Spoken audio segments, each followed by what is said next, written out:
किस प्रकार भगवान श्री कृष्ण ने अपने गुरु पुत्र के प्राण यमलोक में जाकर यमराज से लड़ के लेके आए जीवित, और अपने गुरु जी को दिया, उनके पुत्र को जीवित लाके दिया।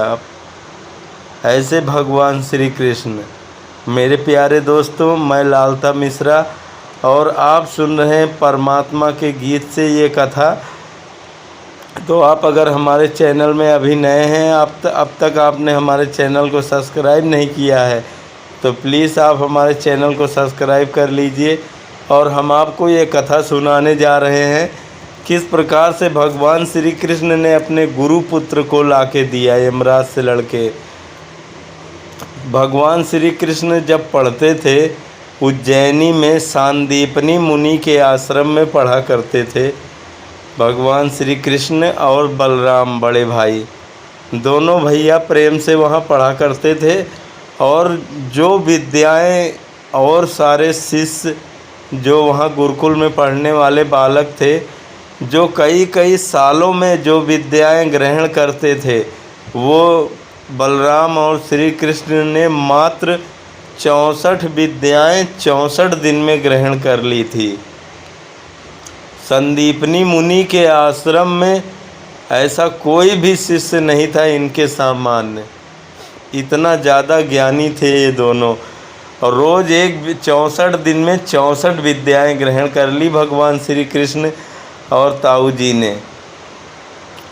तो जब ये श्री संदीपनी मुनि के गुरु को ये होने लगा उनके मन में कि ये ज़रूर हो न हो ये भगवान हो सकते हैं, क्योंकि इतनी तेज़ी से विद्या ग्रहण करने वाले, इतनी क्षमता तो केवल परमात्मा में ही हो सकती है। हो सकता है जो मेरे गुरु जी ने बताया था कि तुम्हारे यहाँ परमात्मा शिष्य बन के आएंगे, हो सकता है ये वही परमात्मा हो। तो वशिष्ठ जी ने बताया था उनको कि तुम्हारे यहाँ एक बार परमात्मा तुम्हारे शिष्य बन के आएंगे। तो सांदीपनी मुनि को ये बात याद थी, वो सोच में पड़ गए कि हो। और एक दिन क्या हुआ कि उन्हें स्वप्न में सरस्वती माँ स्वयं आके सांदीपनी मुनि को कह रही हैं कि हे मुनिवर, आपके भीतर जितना भी ज्ञान है कुछ भी अपने भीतर बाकी मत रखना, सब इनको प्रदान कर देना। और जब सुबह हुई संदीपनी मुनि उठे तो उनको स्वप्न याद करके ये बात याद आई, कहीं ये वही परमात्मा तो नहीं। संदीपनी मुनि ने अपना सारा ज्ञान खाली कर दिया, झोली अपनी खाली कर दी। जितनी भी विद्याएं उनके पास थी सब उन्होंने कृष्ण और बलराम को दे दिया। जब सारी विद्याएं पूर्ण हो गई, जाने का उनका समय आया, तब कृष्ण आए और बलराम साथ में दोनों भैया आए। गुरु जी को दंडवत प्रणाम किया और वहाँ सांदीपनी मुनि की, वहाँ जो गुरु माता थी उनकी पत्नी सांदीपनी मुनि की वन देवी, वो भी वहाँ मौजूद थी। दोनों को प्रणाम किया दोनों भैयाओं ने और बोले, माता और हे गुरुदेव, आपने हमको जो शिक्षा दी है इसके बदले में हमको गुरु दक्षिणा देना है। कृपया करके आप हमको गुरु दक्षिणा बताइए कि हम गुरु दक्षिणा में ऐसा क्या दे दें जिससे कि हम आपके गुरु ऋण से उद्धार हो सके। वैसे तो कोई शिष्य गुरु ऋण से उद्धार नहीं हो सकता, लेकिन फिर भी ये एक प्रचलन है कि गुरु कोई न कोई वचन देता है शिष्य को निभाने के लिए। तो संदीपनी मुनि बहुत खुश हुए। उन्होंने कहा कि हमने तुम्हें जो विद्याएं दी है इसका तुम धर्म के लिए उपयोग करना, दूसरे की भलाई के लिए उपयोग करना। जीव जंतु गाय ऋषि मुनि महात्मा ब्राह्मणों की रक्षा के लिए अपनी विद्या का उपयोग करना। किसी निसहाय व्यक्ति को बचाने के लिए अपनी विद्या का उपयोग करना, यही सबसे बड़ा गुरु दक्षिणा है, यही सबसे बड़ा गुरु ऋण है। गुरु की दी हुई विद्या का आप अच्छे से और सही जगह उपयोग करें, यही सच्ची गुरु दक्षिणा है, सांदीपनी मुनि ने बताया। फिर उसके बाद उनकी माता से कहने लगे कि हे माता, आपने इतने दिन हमें बनाया खिलाया, हमारी माँ की तरह पालन पोषण किया। अगर आपके भी दिल में कोई इच्छा हो तो आप हमें बता दीजिए, हम उसे अपने प्राण दे के भी पूरा करेंगे। माता तो कहने लगी कि क्या बताएं, आज हमारा पुत्र होता, आज हमारा पुत्र होता तो तुम्हारे जैसा होता, इतना बड़ा होता। हम लोग गए थे समुद्र स्नान के लिए, तो हमारा पुत्र पुनर्दत्त उसी में बह गया, फिर कभी लौट के वापस आया ही नहीं। यही इच्छा होती, अब हम लोग कभी उसका मुंह देख पाएंगे कि नहीं देख पाएंगे। तो भगवान श्री कृष्ण ने प्रण किया कि जब तक मैं आपके पुत्र को लेके वापस ना आऊं, तब तक मैं अपनी गुरु दक्षिणा पूरी नहीं हुई समझूंगा। ये कह के भगवान श्री कृष्ण और बलराम दोनों भैया वहाँ से निकल पड़े। बस उन्होंने ये पूछा कि समुद्र में तुम लोग कहाँ पे स्नान करने गए थे, इतना पूछा था गुरु माता से। और वो गुरु सांदीपनी मुनि से ये पूछ के भगवान चल दिए। वहाँ पहुँचे समुद्र के पास। समुद्र के पास जाके भगवान सीधा समुद्र देव को बोले कि समुद्र देव, तुमने हमारे गुरुपुत्र को अपने भीतर समाया है, कृपया करके उसे हमें वापस कर दो, वरना मैं पूरे समुद्र को सुखा दूंगा। भय के मारे समुद्र देव बाहर निकल आए, हाथ जोड़ के दंडवत प्रणाम करने लगे। बोले महाराज, मुझे क्षमा करो, मैंने गुरुपुत्र को अपने भीतर नहीं डुबाया है। तो बोले फिर? बोले ये हमको नहीं पता है, हमारे समुद्र के गोद में एक भीतर गहराई में एक राक्षस रहता है, क्या पता वो ले गया हो गुरुपुत्र को। भगवान बलराम के साथ पहुंच गए समुद्र की गहराई में, रसातल में। वहां पहुंच के उन्होंने देखा कि एक बहुत बड़ा सा शंख है और उसके भीतर एक राक्षस लेटा हुआ है। भगवान ने जाके उस शंख के चारों तरफ अग्नि प्रज्वलित कर दी समुद्र के भीतर। जब शंख गर्म हुआ तो उसमें से वो राक्षस निकल के बाहर भागा छटपटा के। पांचजन्य शंख में रहता था राक्षस, इसलिए उसका नाम भी, राक्षस का भी नाम पांचजन्य राक्षस पड़ा। जब पांचजन्य राक्षस बाहर आया तो भगवान को वो ललकारने लगा युद्ध के लिए और मार के खाने के लिए दौड़ा। भगवान ने अपने सुदर्शन चक्र निकाल के उस राक्षस के कई टुकड़े करके फेंक दिए उधर। राक्षस तो परम गति को प्राप्त हुआ, लेकिन जब भगवान शंख के पास गए तो शंख बड़ा सुंदर शंख था। उसको देख के भगवान का मन हुआ। उन्होंने ताऊ जी से कहा कि भैया, क्यों ना हम इस शंख को अपने साथ ले चलते हैं, कितना प्यारा और सुंदर शंख है, ज़रा इसको बजा के तो देखते हैं इसकी कितनी ध्वनि है। जब शंख को बजाया भगवान ने, पांचजन्य शंख, तीनों लोग गुंजायमान हो गया उनके पांचजन्य शंख बजाने से। उसके बाद वहाँ से उन्होंने पांचजन्य शंख लिया और सीधा वहाँ से चल दिए संयमनीपुरी, यमलोक को। जब यमलोक को जाने लगे, जब वहाँ पहुँचे, देहधारी पुरुष को देख के यमलोक के जो पहरेदार थे उन्होंने रोक दिया। बोले रुको रुको, कहाँ जा रहे हो, और जो तुमको यमदूत लेके आए हैं वो कहाँ हैं? अरे बोले भैया, हमें कोई यमदूत नहीं लेके आया, हम खुद आए हुए हैं यहाँ पे, मुझे भीतर जाने दो। यमराज के दूत बोले कि तुम ऐसे भीतर नहीं जा सकते हो, जिंदा आदमी यहाँ तक आ ही नहीं सकता, तुम कैसे आ गए यहाँ पे। और यमराज के दूत लेके आते हैं, और जो यमराज के दूत लेके आए वो कहाँ हैं?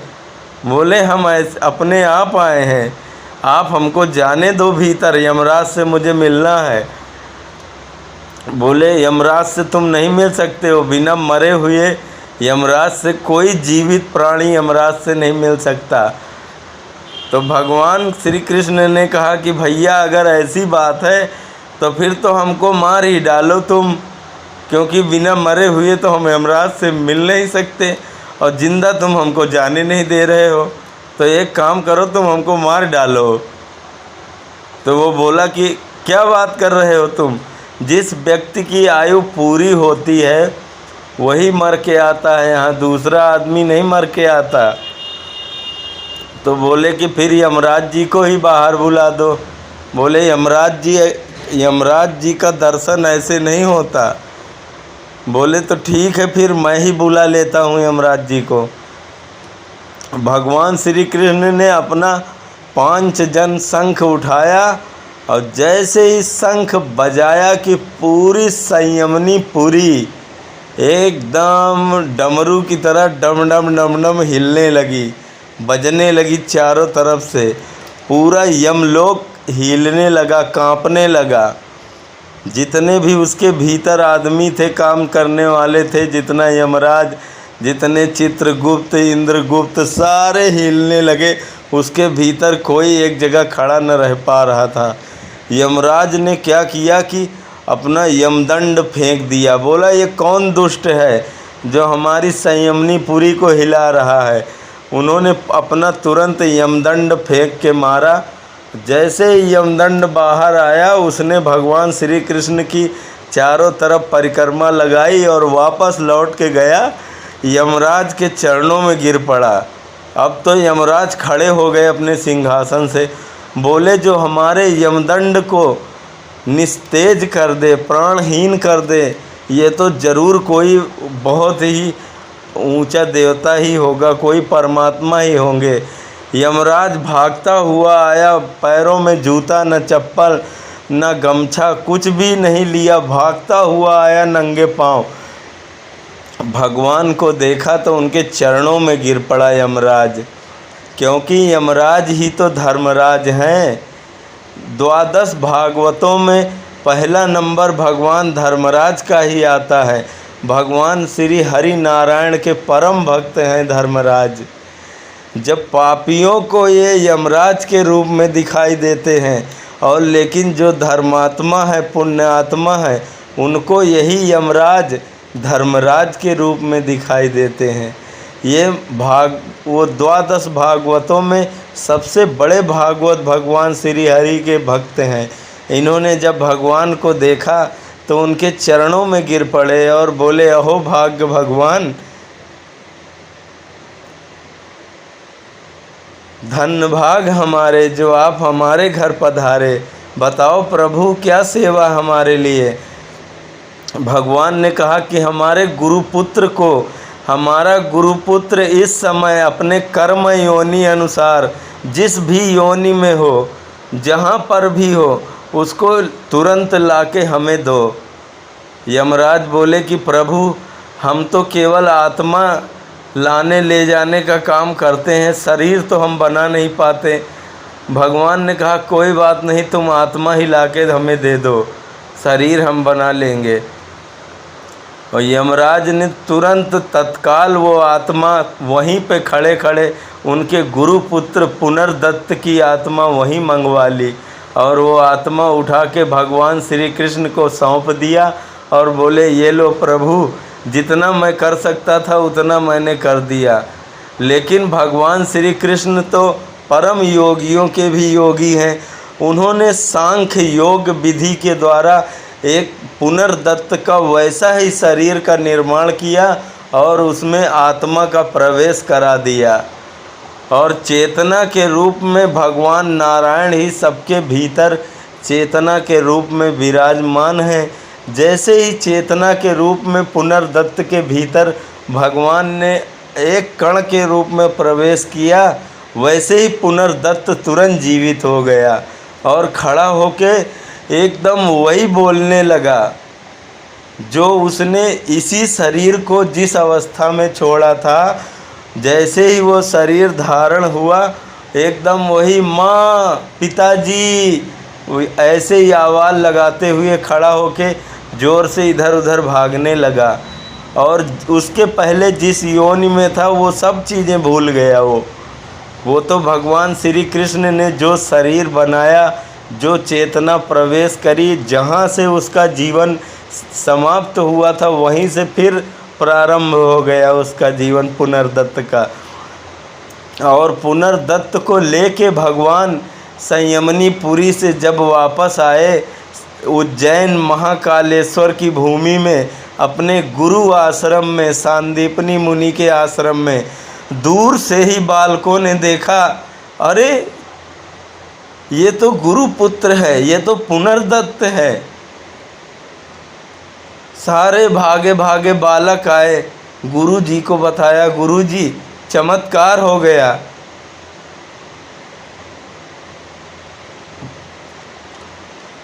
गुरुजी बोले क्या हुआ? बोले चमत्कार हो गया गुरुजी, आपका बेटा आ गया, पुनर्दत्त वापस आ गया। भगवान श्री कृष्ण ले आए। भैया दौड़े वहाँ पे गुरुजी।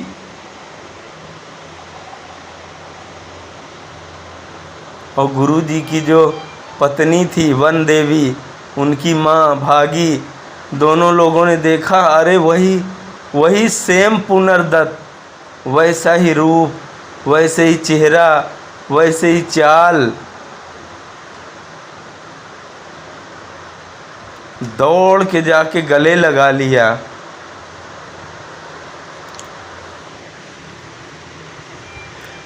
गुरुजी ने भाग के जाके अपने बेटे को गले लगा लिया, माता जी ने गले लगा लिया। और वहाँ पे गले लगा के रोने लगे ज़ोर ज़ोर से गुरुजी। और उनकी माता वन देवी भी ज़ोर ज़ोर से रोने लगी पुनर्दत्त को पाके। उनको विश्वास ही नहीं था कि मरा हुआ बेटा कहीं वापस आ सकता है। लेकिन धन्य है भगवान श्री कृष्ण जो यमराज से भी लड़ के ले आए गुरुपुत्र को, पुनर्दत्त को जीवित कर दिया, पुनः ला के दिया। और गुरु के दरअसल उनके गुरु जी का एक ही बेटा था पुनर्दत्त। उसको पाके उनके जीवन में सारी खुशियां वापस आ गई।